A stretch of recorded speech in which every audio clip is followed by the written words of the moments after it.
Hello student, I am Shashibala from government polytechnic Badaun. और आज के इस वीडियो लेक्चर में हम एक अनदर कोटिंग मेथड को पढ़ने वाले हैं, दैट इज फ्लो कोटिंग। तो जो हमारी फ्लो कोटिंग होती है, इससे पहले हमने डिप कोटिंग के बारे में समझा था। तो डिप कोटिंग से रिलेटेड ही हमारी फ्लो कोटिंग होती है, बस यहाँ पर जो टेक्निक है अप्लाई करने की वो थोड़ी सी चेंज हो जाती है। तो देखिए इसमें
तो चलिए स्टार्ट करते हैं।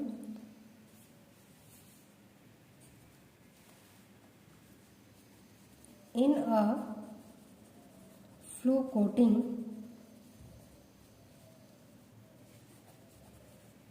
The part is held over a tank and a stream of paint is pumped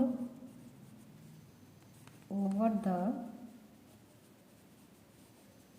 part through a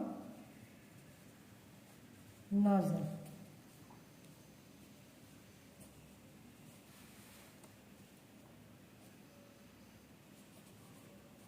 The excess paint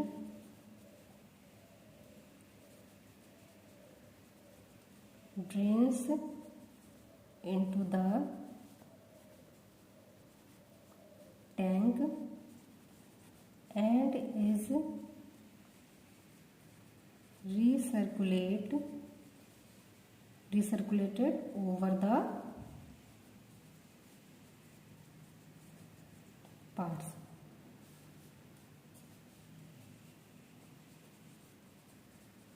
The variables that are important for flow coating include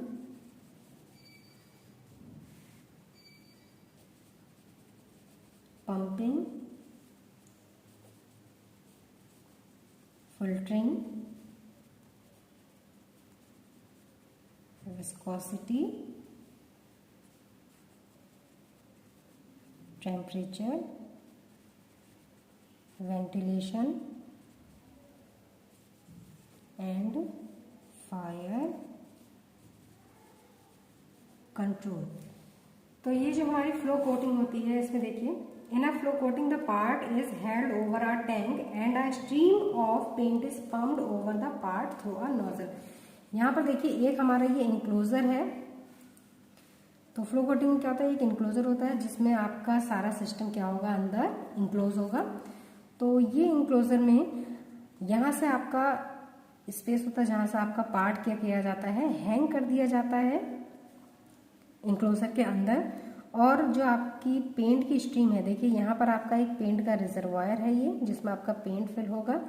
और यहाँ से आपका स्प्रे राइजर, यानी कि ये जो paint है आपका स्प्रे राइजर के थ्रू राइज होता हुआ ऊपर तक जाता है।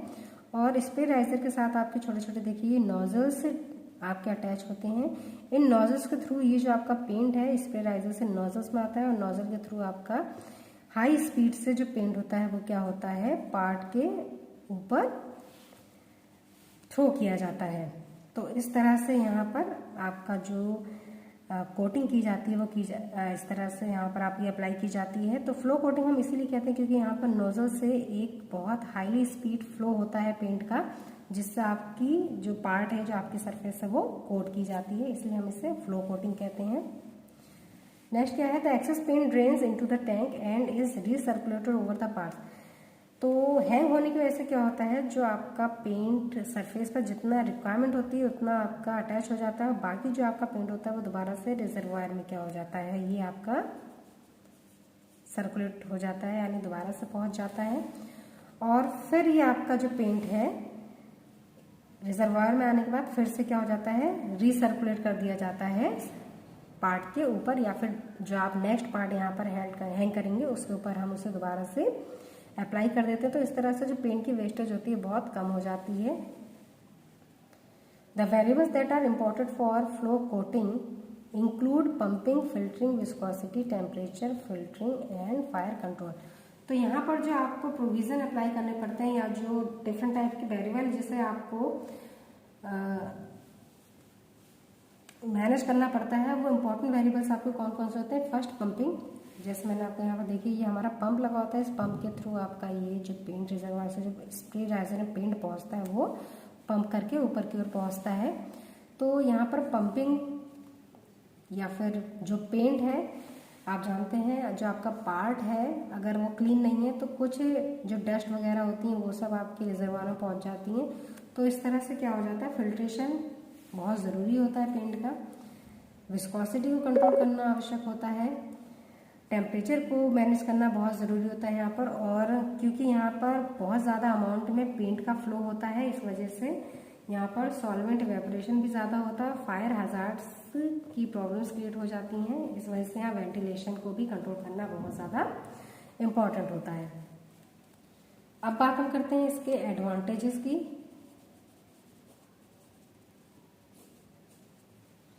तो एडवांटेजेस में अगर देखें तो फर्स्ट क्या है, it is simple equipment, second little labour required,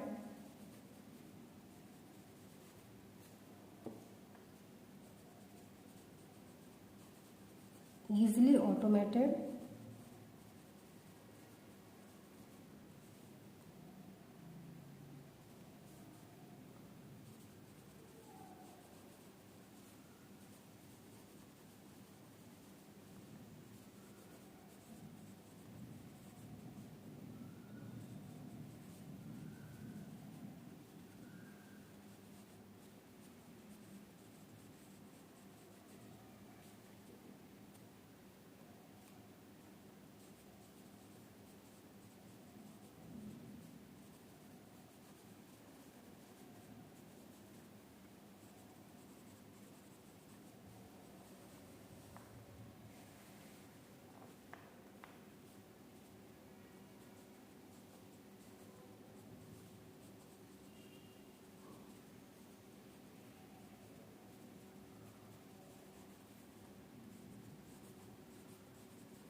तो इसमें देखिए, अगर हम एडवांटेजेस की बात करें तो ये आपका एक बहुत सिंपल इक्विपमेंट होता है, यानी कि जो इक्विपमेंट है बहुत आपका सिंपली दिखाई देता है। इसमें कहीं भी कॉम्प्लेक्स नहीं होता है, स्ट्रक्चर काफ़ी सिंपल होता है और यहाँ पर जो लेबर रिक्वायरमेंट होती है वो भी काफ़ी कम होती है, क्योंकि यहाँ पर कम से कम लेबर में आपका ज़्यादा से ज़्यादा बड़ा ऑब्जेक्ट भी कोड का किया जा सकता है। ये आपका इजीली ऑटोमेटेड हो जाता है। अगर आप इसे ऑटोमेटेड करना चाहें तो इसे आप इजीली ऑटोमेटेड कर सकते हैं, क्योंकि यहाँ पर कोई भी कॉम्प्लेक्सेस नहीं होते हैं। तो सेम जैसा कि हमने डिप कोटिंग में एडवांटेजेस पढ़ी थी, तो सेम एडवांटेजेस जो डिप कोटिंग की हैं वो फ्लो कोटिंग की भी सेम ही होती हैं, क्योंकि वहाँ पर हम सिर्फ पार्ट को इमर्ज करते हैं और यहाँ हम पार्ट पर नोजल के थ्रू पेंट को प्रोवाइड करते हैं। Smaller volumes of paint are required because the part need not be immerse. बस यहाँ पर जो चेंजमेंट होता है वो बस ये होता है कि वहाँ आपके डिप टैंक में ज़्यादा पेंट यूज़ किया जाता है और यहाँ आपको पेंट की एक स्ट्रीम प्रोवाइड करनी होती है, इसलिए डिप की तुलना में यहाँ पर कम पेंट का वॉल्यूम आवश्यक होता है। Little paint is wasted if the part are allowed to drain over the paint tank. अगर आप किसी पार्ट को जिसे कोट कर रहे हैं उससे टैंक के ऊपर ही होल्ड करके रखते हैं और पेंट को ड्रेन करने देते हैं, तो mostly excess amount of paint आपका टैंक में ड्रेन हो जाता है, जिससे लिटिल पेंट का अमाउंट आपका वेस्ट होता है। आगे हम बात करते हैं इसके लिमिटेशंस की।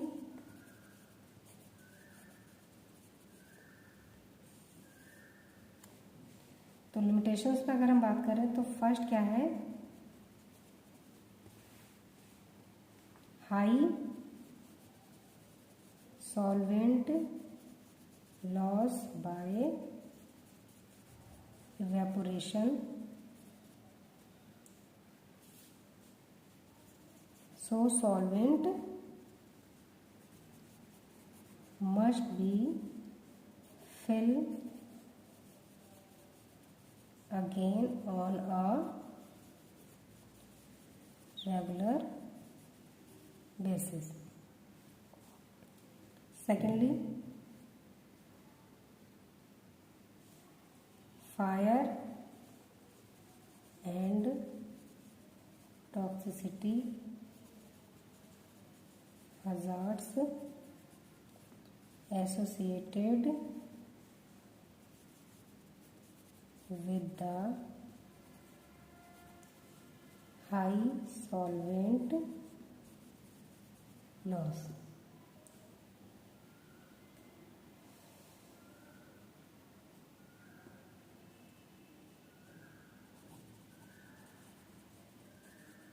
Inability to coat certain recesses and inside surfaces.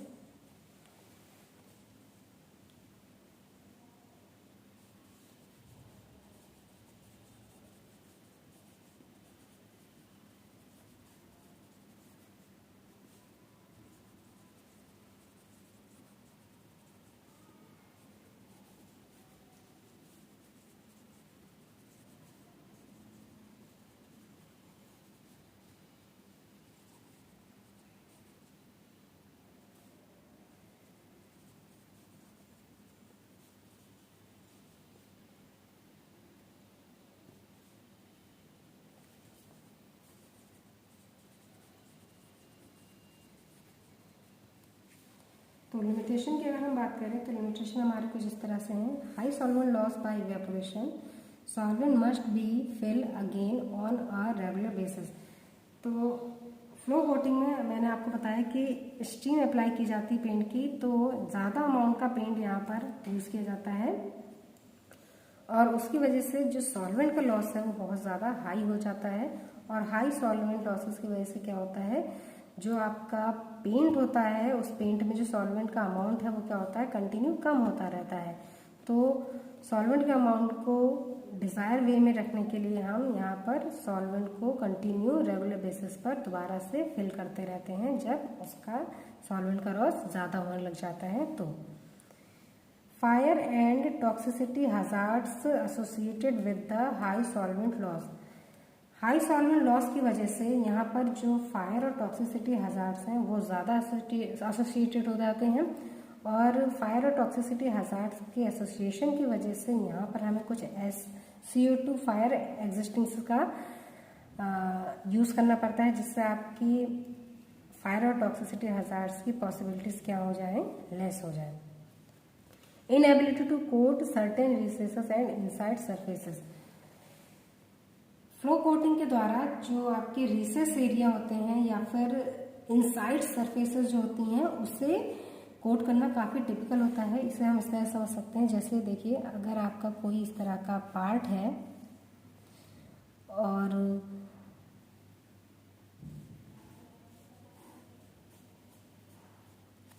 इस तरह से, या फिर कोई भी आपका कहीं पे भी कॉम्प्लेक्सेस आपके हैं, तो इस कंडीशन में क्या होता है, जो पेंट है वो फ्लो एक स्ट्रीम के थ्रू अप्लाई किया जा रहा है, तो वो आपके सरफेस पे जो आपकी फ्लैट सरफेसेस उन पर आसानी से हो जाता है। लेकिन अगर जो आपके रिसेस एरिया है या कुछ ऐसे एजेस हैं या फिर जो इनसाइड की सरफेस होती है वहाँ तक पेंट आपका प्रॉपरली नहीं पहुँच पाता है। तो इस कंडीशन में क्या होता है कि ये जो फ्लो कोटिंग है ये लिमिटेड है सिर्फ आपके फ्लैट सरफेसेस के लिए और जो आपको फ्रंट सरफेस दिख रही है उसके लिए। तो रिसेस और इनसाइड सरफेसेस के लिए ये आपको क्या हो जाता है, इनेबल हो जाता है।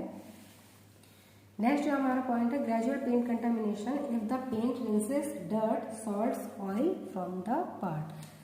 तो यहाँ पर हमें ग्रेजुअली पेंट कंटामिनेशन प्रोवाइड होता है, जिसकी वजह से आपका पेंट क्या होता है, कंटिन्यू डर्टी होता जाता है, तो उसे हमें क्लीन करना पड़ता है। और ऐसा इसलिए होता है क्योंकि जो पेंट है पार्ट के ऊपर अगर पार्ट आपका क्लीन नहीं किया गया है, उस पर सॉल्ट्स, ऑयल या डर्ट, इस तरह के पार्टिकल्स, इस तरह की इम्प्योरिटीज डिपॉजिट होती हैं, तो वो पेंट पर या फिर जब आप सरफेस पर कोट करते हैं तो कोटिंग के दौरान जब आपका पेंट पार्ट से दोबारा से टैंक में ड्रेन होने लग जाता है, तो उस टाइमिंग पर पार्ट पर जो भी आपकी इम्प्योरिटीज जमा हुई हैं, जो इम्प्योर पार्टिकल हैं, वो भी क्या होती हैं, पेंट के साथ साथ ड्रेन हो जाते हैं टैंक के अंदर। और जब वो पेंट आपका रिजर्वायर के थ्रू दोबारा से रिसर्कुलेट किया जाता है किसी अनदर पार्ट पर, तो उसके साथ आपका पेंट क्या हो जाता है, डर्टी हो जाता है, और वो डर्टी पेंट आपके सरफेसेस के ऊपर अच्छी तरह से स्टिक हो जाता है। तो ये यहाँ पर कुछ लिमिटेशंस हैं इसकी।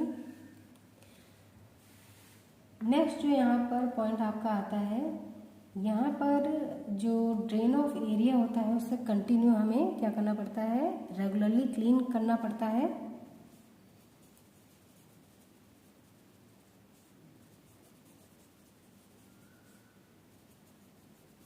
Must be cleaned regularly.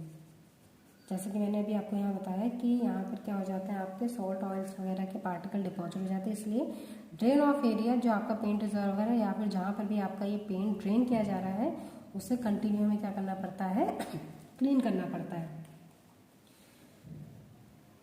इस तरह की एप्लीकेशन में जैसे आपकी बहुत ज़्यादा हायर विस्कोसिटी की कोटिंग यूज़ की जा रही है, जैसे हाई सॉलिड कोटिंग यूज़ की जा रही है, तो वो आसानी से फ्लो नहीं हो पाती है। तो हाई सॉलिड कोटिंग के लिए आपको पुअरर फ्लो कैरेक्टरिस्टिक्स प्रोवाइड करती है। और ये जो आपकी कोटिंग है, फ्लो कोटिंग, ये डिप कोटिंग की तुलना में जो आपके बहुत ज़्यादा लार्ज पार्टिकल होते हैं और बहुत ज़्यादा सिंपल शेप के होते हैं, यानी कि सिंपल शेप और लार्ज पार्टिकल होते हैं, तो वहाँ पर आपकी ये डिप और फ्लो कोटिंग दोनों यूज़ की जाती है। तो डिप और फ्लो कोटिंग आपकी सिर्फ वहीं यूज़ की जाएंगी जहाँ पर आपको बहुत ज़्यादा कोरोजन रेजिस्टेंस नहीं चाहिए और क्वालिटी अपीयरेंस आपको बहुत अच्छा नहीं चाहिए, सिर्फ आपको सिंपली पेंट को कोट करना है सरफेस के ऊपर, तो वहाँ पर हम डिप और फ्लो कोटिंग का यूज़ करते हैं। तो ये हमारी डिप और फ्लो कोटिंग थी। अगले लेक्चर में हम जो अदर हमारे अल्टरनेटिव मेथड्स हैं पेंटिंग के या कोटिंग के, उन्हें हम पढ़ेंगे। तो अगले लेक्चर में हम रोलर कोटिंग के बारे में समझेंगे कि रोलर कोटिंग हमारी क्या होती है और उसे किस तरह से अप्लाई किया जाता है।